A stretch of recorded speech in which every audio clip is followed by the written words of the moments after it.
Where's the, did I open it? Yeah, there we go. Looking at in Japanese government planning to open up a path for providing guarantees to businesses that invest or lend in African countries.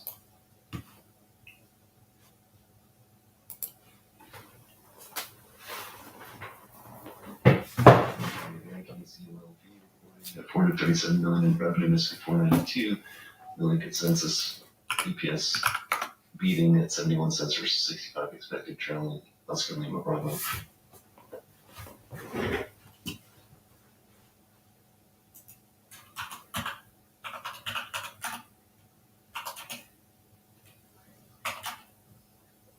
Whoops.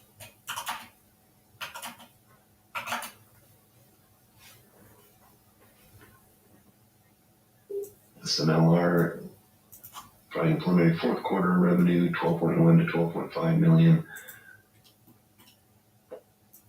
The comparable estimates for STEAMROOM, Lima Romeo.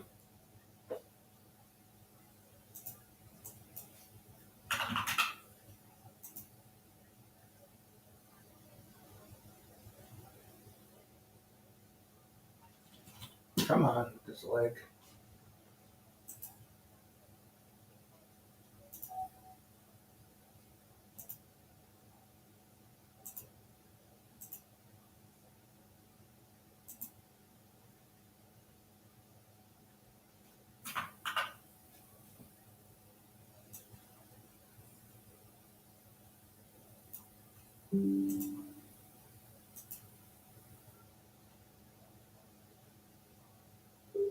Intuitive Surgical ISRG reporting, and they just pre-announced their revenue about a week ago. Fourth revenue 2.41 billion, in line with what they pre-announced. Above estimates there for Intuitive Surgical, India Sierra Romeo Golf.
Trust WTF Senior is dividend by 11%. Whiskey Tango Franklin Charlie.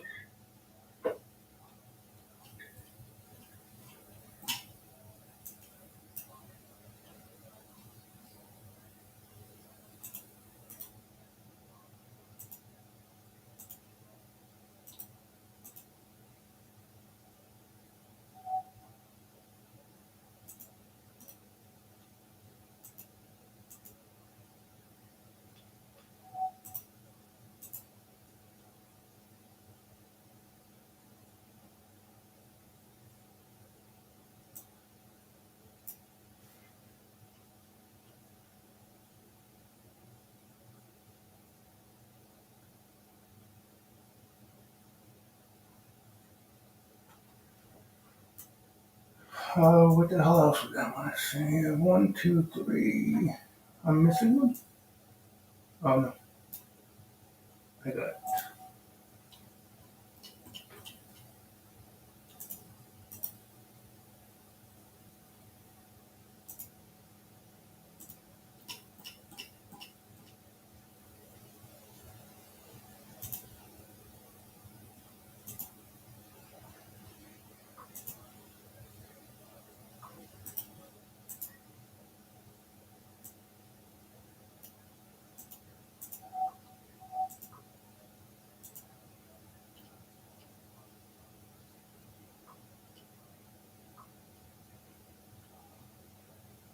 For Energy R&D in the last couple minutes, they expect to beat their fiscal 24 revenue outlook, also announcing a redemption of warrants on Gulf Romeo and November Delta.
Okay.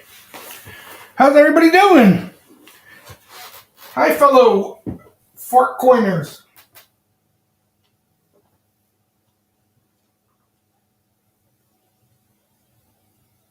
I'll be with you guys in a moment. I'm working on my AI bot.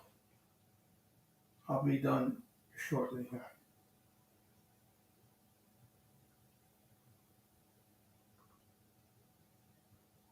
What the hell is that other thing I want to show you guys?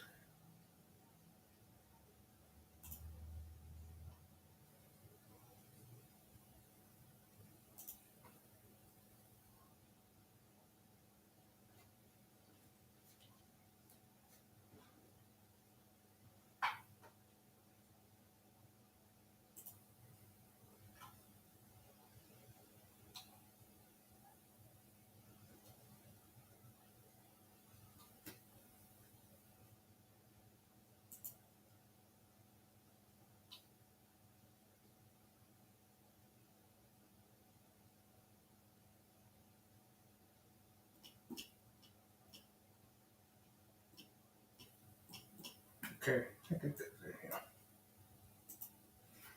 If I remember anything else, I'll post it. All right, let's look quickly through some earnings and what time is it? Oh, we got a couple of minutes here, and then we'll get going. I know I say this, I think every other webinar, but I really do have to leave earlier than usual. Usually I sit here and bullshit with you guys for a few hours. I got to leave in about an hour, so more than enough time. Texas Instruments, some selling off of numbers. This has been a tough spot, cyclical semis, but I mean, I wouldn't be surprised they come in and buy this dip. Yeah, I didn't even hear the number. I didn't see the quarter. I don't know how bad it is, but these things have been serious laggards. So wouldn't shock me. Let's see, where was the last quarter here? Very similar look. They sold it here off earnings, kind of slingshotted back. There's a little selling off earnings, bounced back, kind of stalled there. This was a positive reaction to earnings. And we're going too far back now. So TXN, a name probably to watch tomorrow. What was the other one I was interested in? CSX. Lululemon, LULU, filing a You got weakness there. registration statement. This is 5.1 million shares. This is the issue with the market.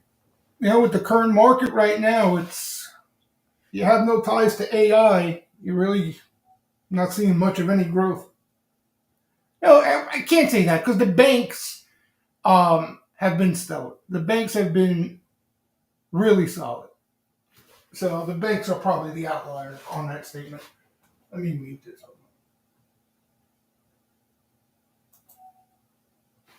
But the problem, and we'll talk about it a little bit more, the problem with this is every time we get these slingshot, rally back, chase mode, own macro indexes, ETFs, and AI related names, you get overheated too quickly because it's just a small piece of the market that they're buying.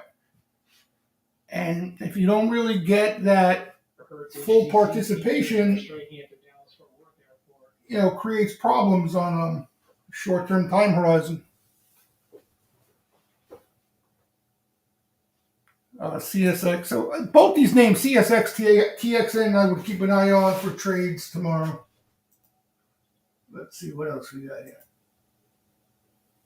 Lulu filing to sell 5 million shares. A lot of these filings too, right? So Lulu's been strong.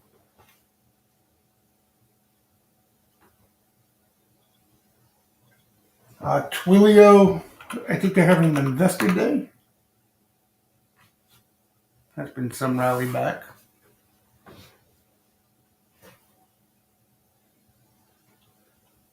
Oh, that grind, GRND. This is up a little bit. I think they raised guidance.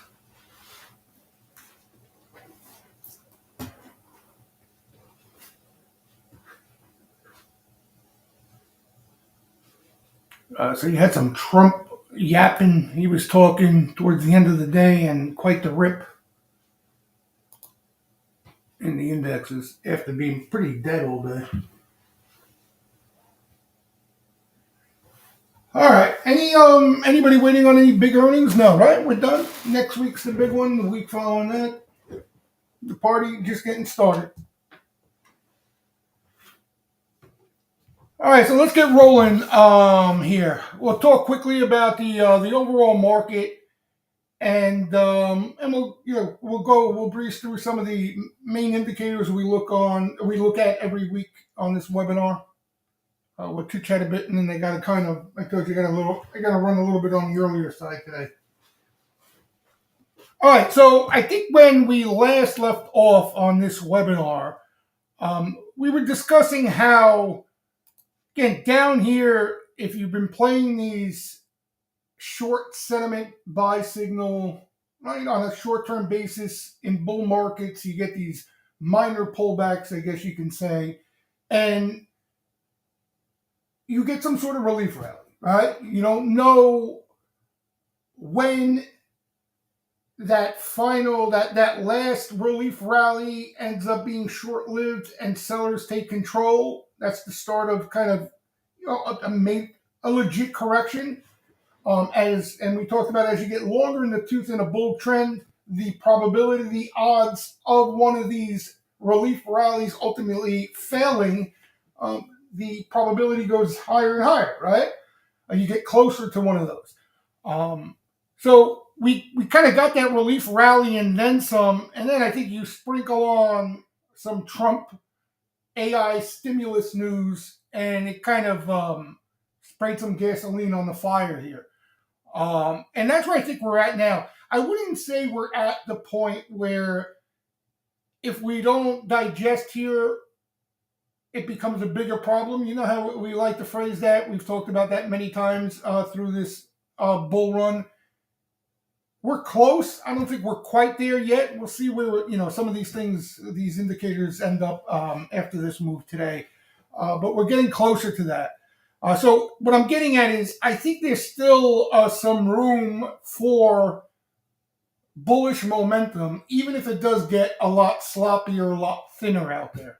Okay, you may see it more in the form of rotation, possibly, or maybe they continue to chase these same names. I think that could become a problem if we don't see rotation.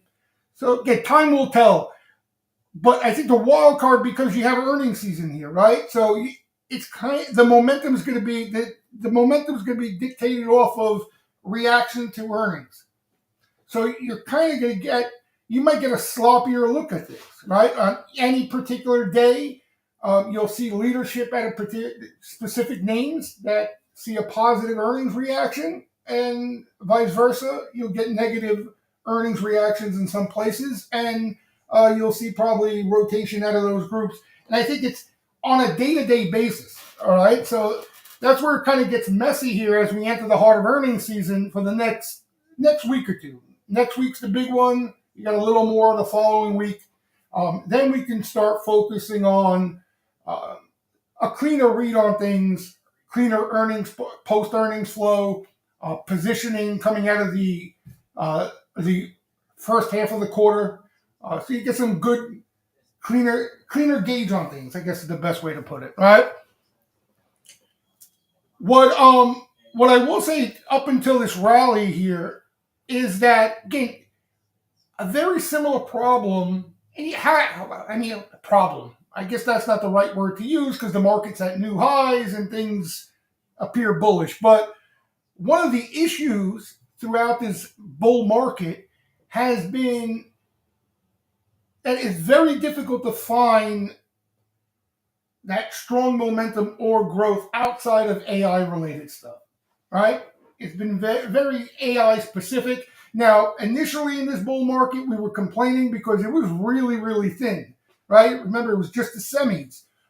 If you wanted to make a play on AI, you had to buy a chip stock, and they all were basically going parabolic over a couple month time frame, and you weren't seeing much of any benefit anywhere else outside of that. It's been a lot better than that, right? We've seen software names participate. We've seen utilities and power and infrastructure names participate. So it's nowhere near as thin as it was, 9 months ago, a year ago, okay? But I think the issue for the overall market, I think it's an issue because you're going to run into exhaustion signals a lot sooner than you would if there was more participation. There's not much of any interest or growth in anything else, right? You have a lot of groups, especially off this recent pullback, that were aggressively shorted, and there wasn't much exposure in these groups to begin with. And you got to bounce, right, in some of these areas, but flow-wise, again, it's earnings season, but flow-wise, we're not seeing much of anything different. We're still seeing chasing and crowding in the same names pretty much. We're not seeing any signs of any major rotation out there. So I think that's the one blemish on things here, all right? And I think it presents the problem that eventually what you're going to have is you get a chase in the same names. They become severely overextended, overheated, right? And while they're chasing those names, they're also chasing the indexes and levered ETFs and shorting VIX. And you get to a point a lot quicker where you're going to have to pay the piper for that, right? And that's what we see from time to time. You end up seeing a pop in VIX and some sort of sell-off, right? Some sort of rinse from time to time that we get. It ends up being short-lived. That's not a problem, but that's something you might want to try to sidestep if you're a trader, right? So I don't think we're quite there yet, but I think we're getting, we're obviously closer, right? So let's look at some of the things that we pay attention to get a gauge on that. So here's basically on the positioning side of things, how things lined up going into this bounce, okay? This was literally into the lows of the recent pullback, okay? So right into these lows, this is how you had fund positioning according to Goldman Prime into those lows. And you can see the first two columns here, that's single name equities and macro products, think index, ETFs, that sort of thing, right? And this is a short-term measure, right? It's only a week and a month, but generally giving you a good idea of how offside positioning may be on a tactical time frame, right? If you're looking for a squeeze. So you can see they're pretty aggressively short here, right? Into those lows. Fast forward to this week, coming into this week now, right? So this is the following week, and you could see how there's been some covering because of the squeeze in both areas, index ETFs and single names. Some sectors more aggressive than others on the cover, right? But you see the general premise here, right? Now we're waiting. We're going to get an update. This is a weekly update from Goldman Prime. They put out a note. We're going to get a new update tomorrow afternoon, and we'll see again where they stand going into next week. Right? May look a little bit different, and maybe it looks similar. We'll see. But that's kind of where we're at. So I guess the best way to put it here is the squeeze part of the move is basically almost done. Right? Now you get to the point where kind of what we've been talking about every time we get to these crossroads, right? You guys, it sounds familiar. We've been talking about this a lot, where you either get that chase where instead of covering shorts, now they chase the long side, right? Because they have no long exposure. Okay, and that you get a better look here on this chart, right? That we look at, right? So what we've been seeing in a lot of this rally is you get hedge funds shorting and they get caught and they cover, but they refuse to take that next step. They don't take the bait and chase the long, right? And a lot of times you see that, I wouldn't say into major tops, but into a pretty decent high, right? In other words, usually followed by a legitimate correction. I guess you could put the 2023 pullback in that category of quote unquote legit correction. But other than that, we haven't had any legit correction since then. Okay, they've all been minor pullbacks. And one of the reasons why, in my opinion, why they've been so minor is because there really wasn't all that much supply to hit the tape in the overall market, right? Yeah, you definitely had supply in names, but you can see how this market has worked that out over time in those particular areas, right? The semis were crowded and they went into hibernation for a good 6 months, right? You had Mag 7 was the most crowded trade. That trade broke up and some of those names did absolutely nothing for 6 months.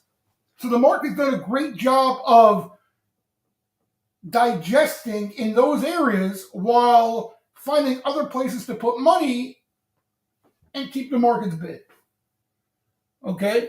But I think the thing to look for here is, again, we're approaching that point where do we get that final chase where these guys take the bait and finally give in and say, okay, this Trump presidency and blah blah blah, whatever the catalyst may be, we have no long exposure and we need to ramp up, right? And you get something kind of like this, let's say, right? Sometimes, actually, you don't even see past 2023 here. A lot of times you get even more exaggerated than that. You'll see a major spike. Okay, so this is not even that big of a deal. And that was before the 2023 pullback. Okay, so we're approaching that point. Or we see, what we've been seeing, and you kind of get a stall here, and you get that crowded chasing in that pocket of names, right, which is AI related. They get overextended.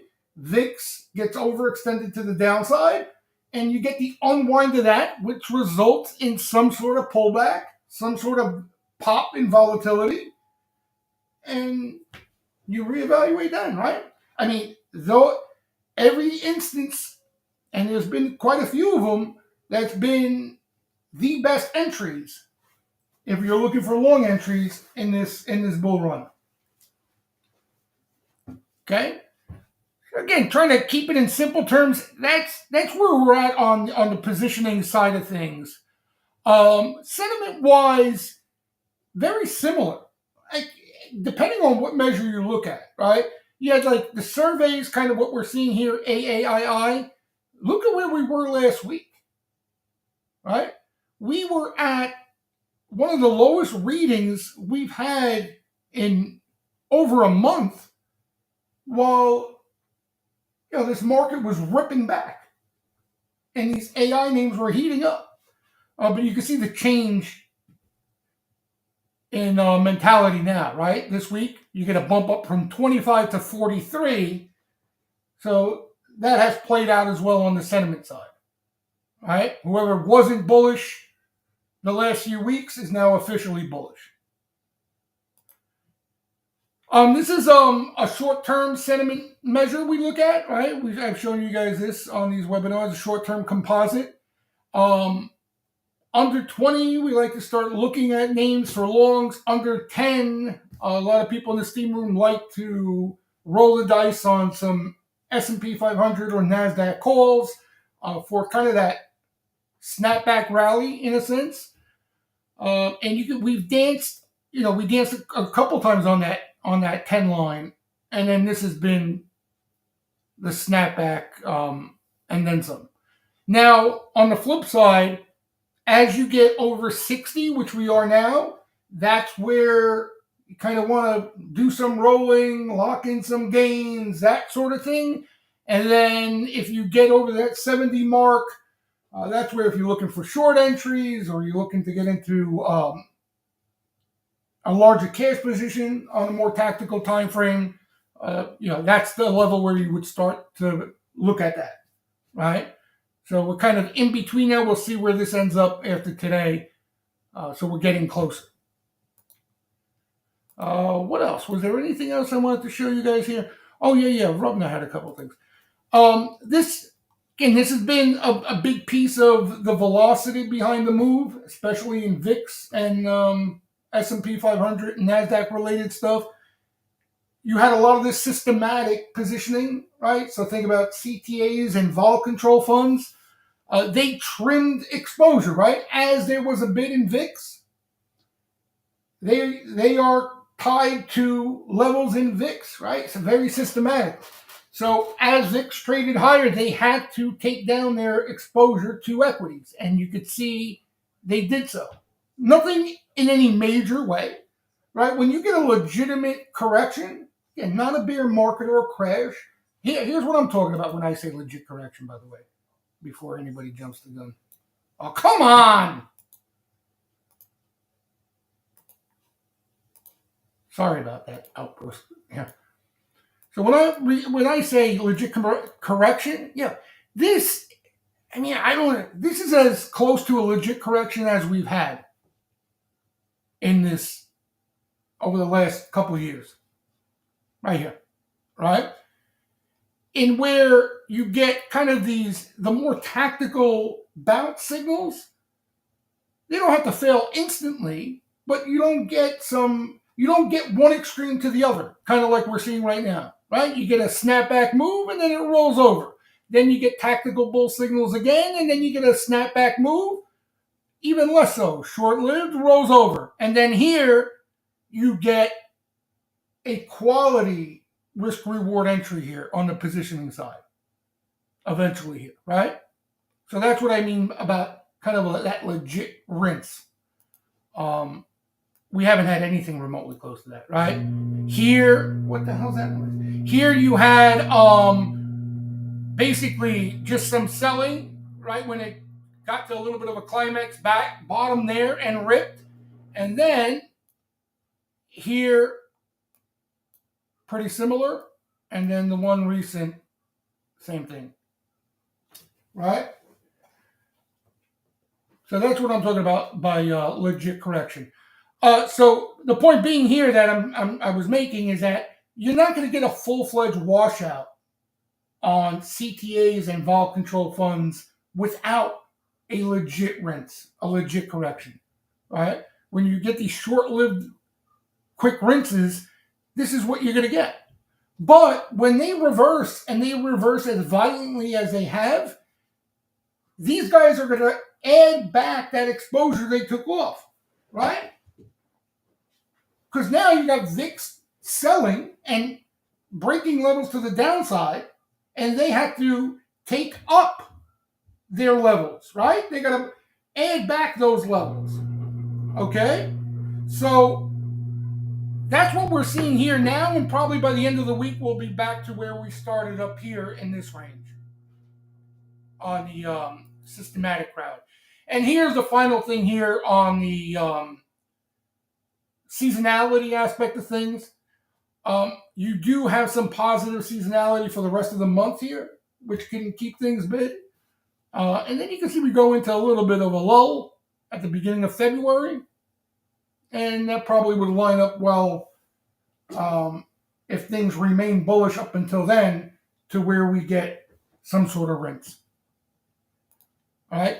And some of the clues, I continue to point out to you guys some of the easy things to follow to where may be the first initial signs of a potential rinse showing face, right?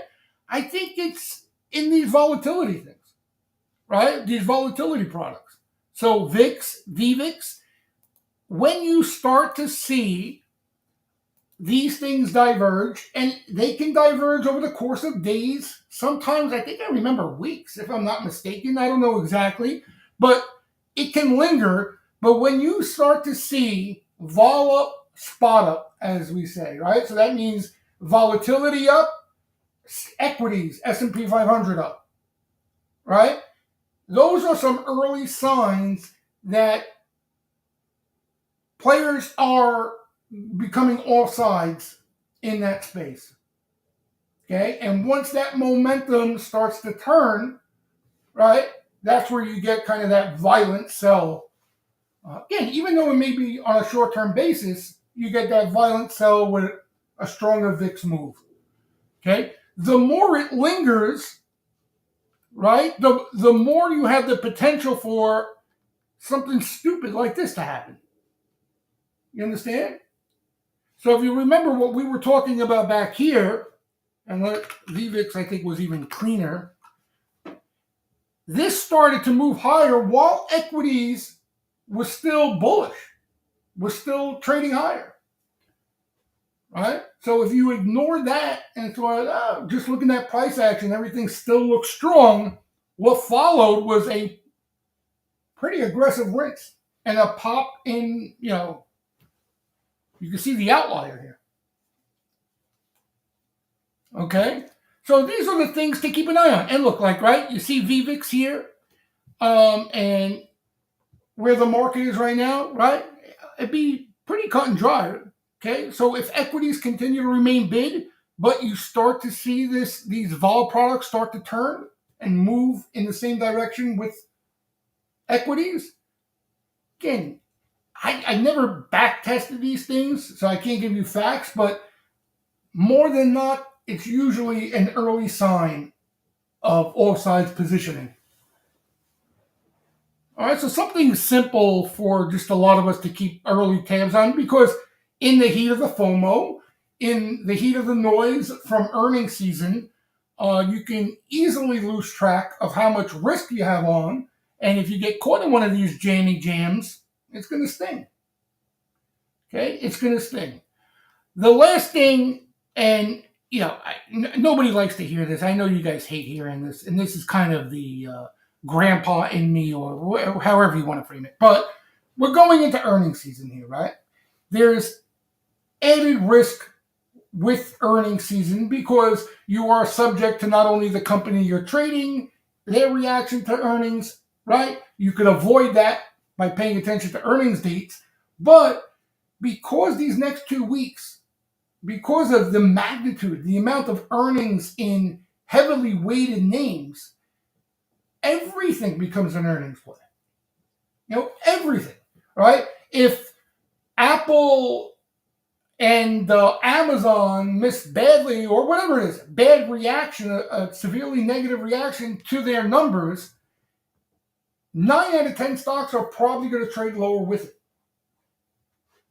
right? So that's an additional risk you have to incur here, and that's something you need to evaluate, right? Especially with some of the larger moves out there, right, on a risk reward basis may not be worth starting a new position on something that already ripped with that additional risk. Okay, I think one of the better strategies on a more tactical side of things would probably be looking towards anything that sells off earnings and possibly looking for some flow or looking at levels, whatever it is you look at, into that selling, because there are a lot of things that already are under-owned and have sold off, right? And here's an example. Okay, so you got Freeport. This thing can't catch a bid right now for good reason. Okay, but this is out of favor. And again, I didn't really pay too much attention to the quarter, but obviously they didn't like it, and there was a negative reaction. But you can see, right? A bid shows up because this thing is already down, especially over the last few months, in a meaningful way. So unless they really poop the bed and say something the market really doesn't like, there's likely going to be some sort of bid that shows up in these names sooner than later. All right, so that's my point with like a TXN, even though it's nowhere near as bad as a Freeport. But this is a semi, one of those cyclical semis that aren't as heavily weighted towards AI as in Nvidia, right? They're tied to the auto market. They're tied to more cyclical stuff, and you can see this. The stock hasn't done nearly as well, and you got some earnings weakness there. And I wouldn't be shocked if they step in and buy into that weakness at some point tomorrow. Especially in names that you like that they sell, right? I think the more frustrating part, now on the opposite side of that, the more frustrating part's going to be names that you do like that may have run here a bit and you're hoping for maybe a pullback off earnings. Don't be surprised you see even more strength off a good quarter. Okay? But the problem becomes if you chase that strength, you're likely going to run into trouble because they've already run so much. Right? So that could be the last rip in a lot of these names that have already taken off. All right, so again, earnings season is always a frustrating time, at least for me and a lot of people I talk to. But on the flip side of that, as we get through the next 2 weeks, you get a cleaner read on things, right? That cleaner read may mean that we need a rinse. We may start to see that divergence we're looking for, queuing up some sort of rinse. But again, the rinse is usually set up, even if it's just a snapback rally, a lot cleaner risk-reward profile on a lot of things. Okay? Yeah, rotation is something we can certainly see over the next few weeks. I think the problem with trying to anticipate that rotation is earnings season. I think that's the wild card here, right? Otherwise, you could certainly see, and if it wasn't earnings season, it would make sense to see some of these laggards, these groups that have lagged significantly, see some more interest, But depending on whoever reported that day and the reaction to those earnings, that's going to dictate a lot of the short-term momentum out there. So you got to cue off that. Each and every day could be a whole different story, right? Tomorrow we can come in, and tomorrow they could be rotating into cyclicals and some of the out-of-favor groups, right? But then the following day, it can be something completely different. They can be rotating out of those names and rotating into semis. And then the following day, they could be selling semis and rotating into AI power names and shit like that. Right? We saw a little bit of that today. I think we're going to see more of it. I think we got a little glimpse of it today, right? You kind of had the semis were down today while some of the other power AI related names were higher. When it shocked me, they said next day or 2 days after the semis are ripping. All right, that's the kind of climate we're in right now. All right, but I think the main thing, and especially that we've seen a pretty violent move here now, especially in a lot of things. For me, I don't want to get too hung up on the day-to-day price action and trading activity until we get through the next 2 weeks. Right? 2 weeks from now, that's where I think the skies start to clear, and we'll get a lot cleaner gauge on, what may be setting up. Again, it may be ultimately a rinse. It's certainly possible because what the higher probability play here is we kind of see some aggressive rotation on a day-to-day basis, more of a choppier environment for the next week or two, and then possibly that ultimately setting up either the next leg up or down. Right? I think a lot of that's going to depend on what happens in the backdrop. Right? What's volatility doing? What's positioning and volatility doing? What's positioning doing overall? Are hedge funds chasing in those crowded groups? Or are they starting to, right? Like here's a scenario that has played out in the past quickly, I'll tell you, right? A lot of times you get this rip, and then you kind of get something like this, right? Where shorts are trying to short, they're having no luck. Longs are chasing, they're having no luck. And you kind of get this chop, right? Now, if you get funds shorting into that choppy climate over a 2-week period or however long that may be, they very easily can get squeezed, right? So if they're shorting into that chop, the market can very easily catch them for another push higher. But if they're chasing into that chop, that's where you're likely to get some sort of rinse. So that's, again, things to pay attention to over the next couple of weeks, 2 weeks. That's nothing goes by like this, and we'll have a lot more information. I mean, my advice would be there's no reason to take that big risk here. There's no reason to take that big risk, at least as far as I'm seeing. A lot of the best performers out there are names that you guys probably own pieces of, right? These are names that we've talked about ad nauseum on this webinar. You all have played these names already numerous times. You've owned them, right? And you probably left some stock behind at unbelievable entries. To buy them up here, put out new risk and start a new position up here after this move, to me, that doesn't make a whole lot of sense, especially with the added risk of earnings season. Right? What I'm talking about here is, you name it, right?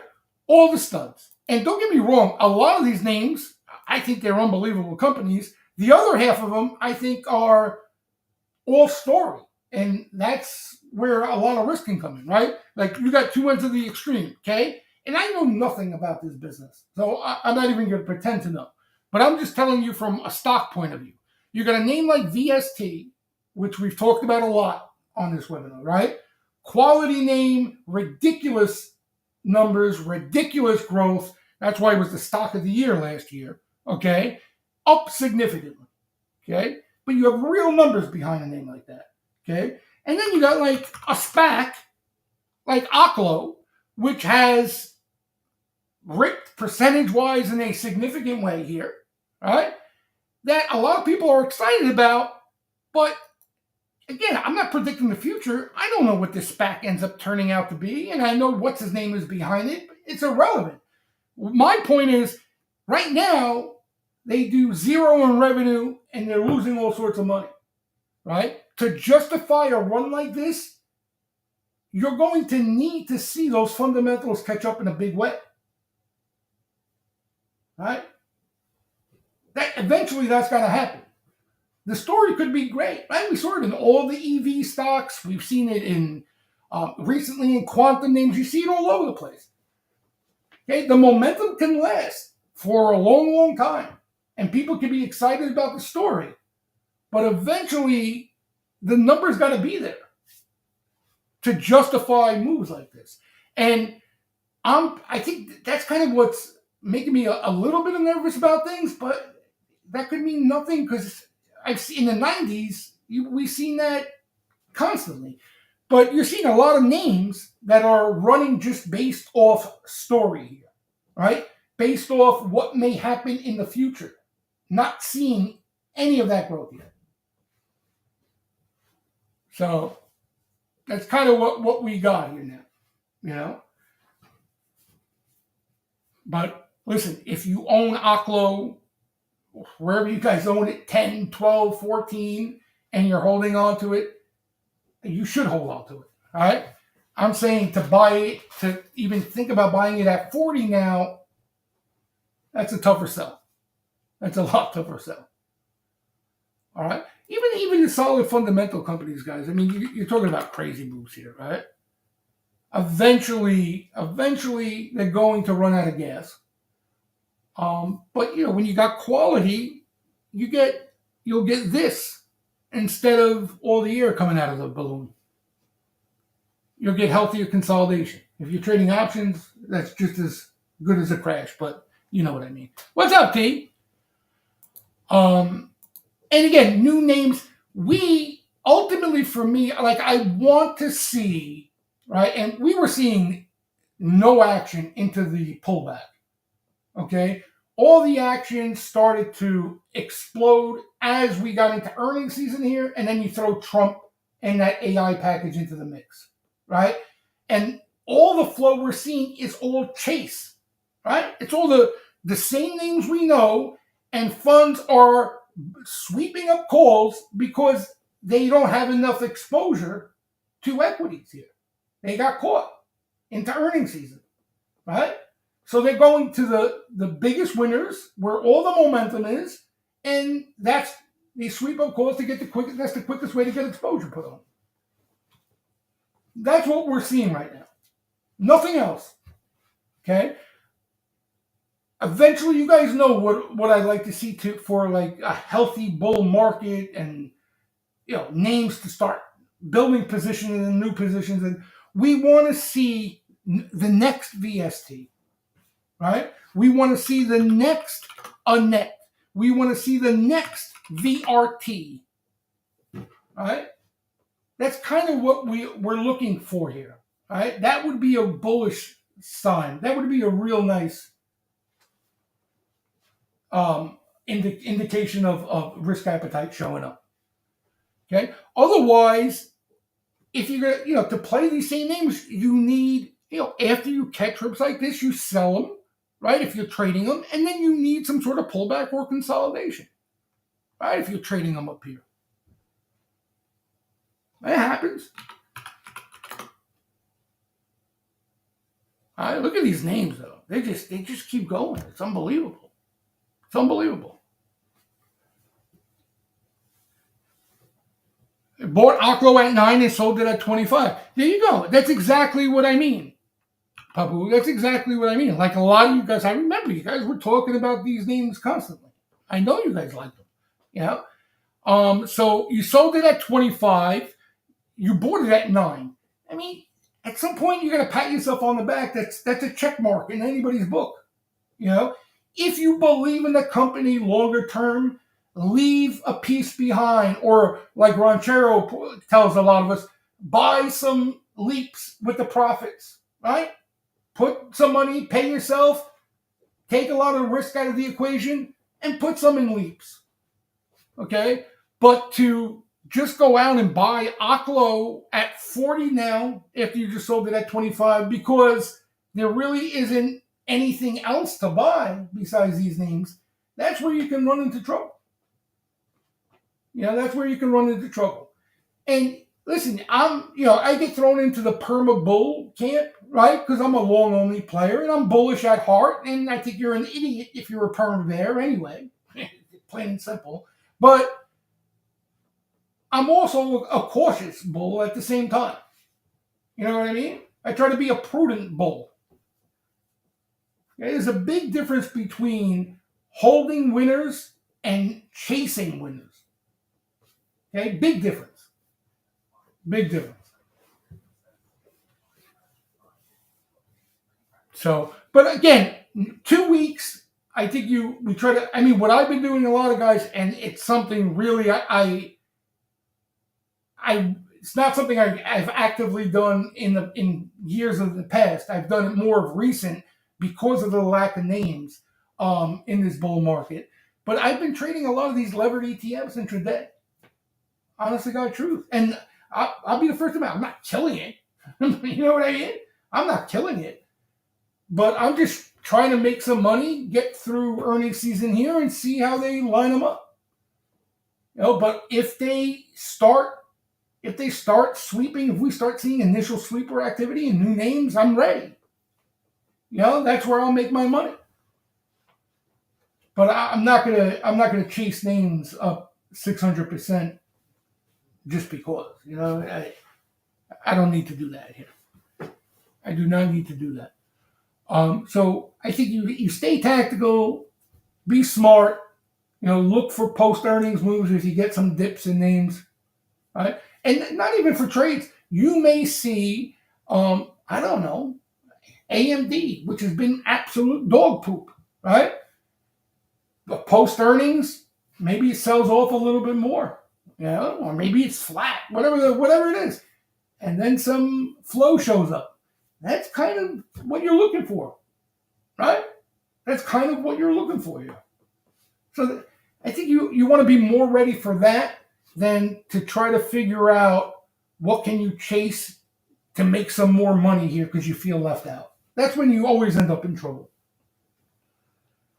Workday is not a bad name at all, right? Like Workday, what we saw some put selling, a little bit of call buying in Workday, right? And you got a really nice setup there. But this is the problem here, right? This is the problem here. Okay? So now you got to make the determination, are you trading it over the next few weeks and getting out before earnings, or if you make money, you'll leave a runner through earnings, okay? Or are you buying it with some time and holding through this quarter, okay? My opinion, if you're buying it with time and holding through the quarter, you have to leave room to add to that position if it sells off of earnings. And the reason why I say that, you're taking a risk on the flow not being legit, clean, right? Could be just earnings positioning. It could be just earnings positioning. And from my experience, if you're tailing earnings flow, earnings positioning, your probability of a loser goes up significantly. You know why? Because it's common. It's not a coincidence. We always see a lot more size and a lot more activity in earnings season because there's so many other things that enter the mix, right? You get stock replacement, funds that want to take off principal risk out of an equity position. They sell some Workday equity and they buy some calls, right? They still have exposure to the name, but they took that principal risk off the table, okay? So there's definitely a lot more of that goes on during earnings season. Okay, you get a lot more short hedging, where shorts, they want to protect their rear ends, and they don't want to cover that short position. What do? They buy calls, right? If I'm short Workday and earnings are coming up, and I'm worried about quarter going the wrong way on me, I'm going to buy calls to hedge that short position. So the probability, the odds of you tailing that type of action goes up during these few weeks of earnings season. You may, again, doesn't mean the order you're looking at is definitely earnings position, but there's no way of knowing. That's the problem, right? Everything we look at through a probability view, odds in this game. There's no certainties anywhere, unless you know the player personally who's sweeping. Okay, so that's the risk with these things. Now, if Workday, for example, releases numbers and the stock is flat or sells off, and then you see bulls come back, right? They're selling more puts or they're sweeping more calls, then you got something there, right? That's the ideal setup. That's the ideal setup. But again, it's more so, guys, in these next couple weeks. It's like a 2-3 week period where for me, it gets so messy that I just label everything earnings flow. Everything. Because there's so much of it. And you'll see the difference. If you're paying attention to the actual order flow, you'll see that it's a noticeable difference once we get through that last big week of earnings, even though there's still plenty of names that haven't reported yet. But once you get through that heart of earnings season, as we say, you see the flow start to clean up. Less activity, less size, but there's flow that sticks out and looks different. You know, it's no coincidence. A lot of times during earnings season, you see names catch size action that you'll never see again. You always see that week within earnings. Earnings is a pain in the ass. You know, if you're buying something over the long term, you have to hold through earnings. You're betting on earnings in a sense, right? So there's nothing you can do about it.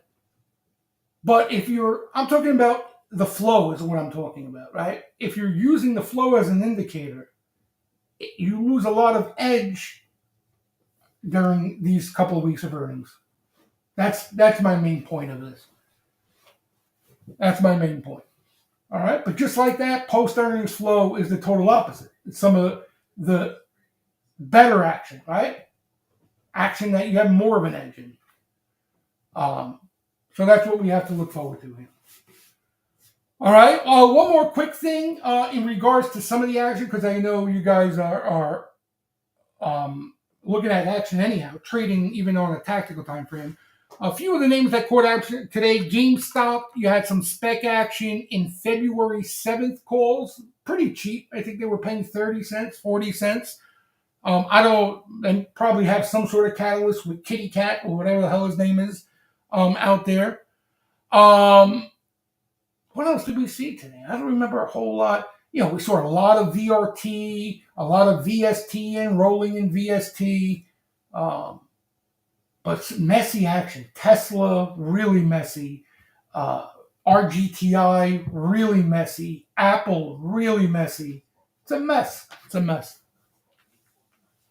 You know, it's a mess. All right. So next week, guys in the Steam Room, obviously, when I post into market updates over the weekend and the Sunday webinar, we'll go over some of that positioning stuff when we see the update tomorrow. But for those of you who aren't members, next Thursday, we might have a little different look on the positioning side of things. So it'll be something for us to talk about, get us through the next week of earnings. All right. $1 million bearish bet on PayPal yesterday. Yeah, again, you know, how do we know that's not protection after a really nice move in PayPal into earnings? You think somebody's making a bearish directional bet on earnings? That's impossible to do anyway. I can give you what a company is going to report, and you still get the direction wrong. That's what earnings season has become. How do you know what the guidance is? How do you know how many times they mentioned AI, or if at all, right? What is the market doing at the current time? Has the stock run significantly up until earnings? There's so many intangibles involved. There's so many different things involved. I can tell you exactly what the number is going to be for PayPal, and you still get the direction completely wrong. So that's why, like, you see these size bets around earnings. Most of them aren't directional plays. They're hedges. You know, hedges and stock replacement. Or what we're seeing now with from the hedge funds. They're chasing. They're not buying because they want to buy. They're buying because they have to buy. They got caught flat-footed. They got caught short. Right? When you're running other people's money, it's a lot different than what we do, guys. You get caught flat-footed, and you get a market rip like this off AI news that Trump is gassing up, and you got to answer to clients, you're chasing. We don't have to chase. We don't have to do that. You don't have to tell anybody what you're doing. It's your money. You know? Yeah, this TEM got bailed out with some Pelosi news. You know, I'm kind of pissed off at this stock. I'm kind of pissed off it got caught in the wrong type of market. right? So we saw some sweeper activity. I think it was in Jan and Feb calls. I don't remember exactly what month, but literally it was right here. Okay, right there they started buying it. Then the stock into downside liner. Okay, then these things went bidless. Remember we were talking about it? All these names, there was no bid. There was just no interest. The market was soft. There was no interest. Okay, not aggressive selling, but just no bid. And it kind of just laid around here. And then all of a sudden, you get Pelosi news. Now, the bigger question is, did these guys have that Pelosi news card in their back pocket? Did they know that was coming and they just got screwed with this because of market conditions? Very possible. Very possible. But that kind of ruined this up. I never added. I never added not one share into this, which was kind of my intentions, but I never added. So I got 750 shares of TEM, and that's what I got to be happy with for now. You know, CART. I like that name, CART. I like it a lot. There's some decent leaps still in open interest, sitting in open interest that they bought in CART. They bought it a few times. You see some of the circles still up there. You know, again, we want more names like this, right? We want more names like this, more names like TEM. We want them to show up, especially coming out of earnings season. What happened to SVUHF? I never heard of that stock. That's one too many symbols for me. What else? Anybody else have anything to add before I wrap it up? Again, I got to run a little early today, but I'll make it up to you guys next Sunday with a 3-hour webinar. Any other names or any other questions? Oh, credit. I didn't really show credit. On the credit side of things, we look at kind of two things basically. We're looking at credit default swaps and credit spreads. Credit default swaps, even into the pullback, weren't signaling any problem or anything like that. Just your run-of-the-mill selling. That's still in line, right? It's kind of confirmed some of the rally here up to this point. So no real signal from swaps. Credit spreads, though, are diverging a bit. So again, that potentially could be an early indication that this remains sloppy, that this, it's not a healthy rally type of thing. Also, if it continues, could be an early sign of a rinse coming, right? So something we could continue to keep an eye on with. I think the VIX products are a cleaner read. But that's kind of on the credit front. That's kind of what we're seeing, And I just think, guys, we're in a market, like I said earlier. You have AI and you got everything else that just players can't seem to get excited about for good reason, right? Now you got Trump in office, okay? And what happened? It kind of got even worse, right? You got AI, he wants to be a part of that, right? He wants his name on that. So you can see why people get excited about the technology aspect. But then you worry about tariffs, right? And you players want to see what these tariffs look like before they even start to sniff at these cyclical names. So these are things we've seen only the good from Trump so far. Only the good. If you remember his last term, okay, let me remind people quickly. It started the same way. Trump likes to do that. He likes to build up a little bit of cushion, right? He likes to prop markets up, push them higher, bullish this, bullish that, and then here comes some tariffs. Bing, bing, bing, bing, talk some hardball, right? And this way the market pulls back. He built up a decent amount of cushion. We haven't seen that part yet. I gotta believe that part is coming. I gotta believe that part's coming, and it's probably going to weigh on the semis, and may be the opportunity you guys are looking for in some of these tech-related names off a sell-off. All right, but we've only seen the good. It's only a couple weeks. But even as he was running, right, we were only seeing the good of Trump, risk appetite, right, small business appetite, all that stuff. We haven't really seen the negative part yet. He's the market god. He sure is. But I'll leave it on this though. Nobody controls the market fully. They may control it over a period of time, but when those greater forces are at play, nobody gets in the middle of it. I don't care how rigged the game is. So nobody's invincible. But he is the market god. He is the market god. All right. So again, let's not build up too much of a bias, right? I think we had to lean bullish over the last 2 weeks, no matter what, right? Because of how positioning and sentiment was on a short-term basis. You had to lean bullish. You had to. Okay? Now, let's see how these next 2 weeks play out and reevaluate. Right? But because of this, even if you were cautious, even if you were the biggest bear, because of this, you had to lean bullish. You had to.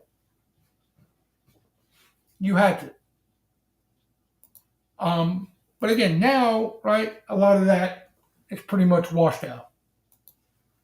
So let's see how the next 2 weeks, how they shake them out, and we'll take it from there. All right, guys, I got to run.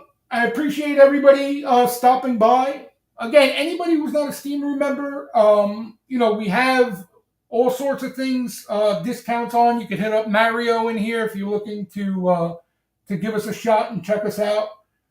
Hit up Mario, he'll hook you up. All right, but otherwise, anybody new, we do these webinars every Thursday. We have a STEAMROOM member only webinar on Sunday nights where we go over all this stuff to start the week. All right, STEAMROOM members, I'll see you mañana. And the rest of you, have a good weekend, and I'll see you next week. Take it easy, everybody.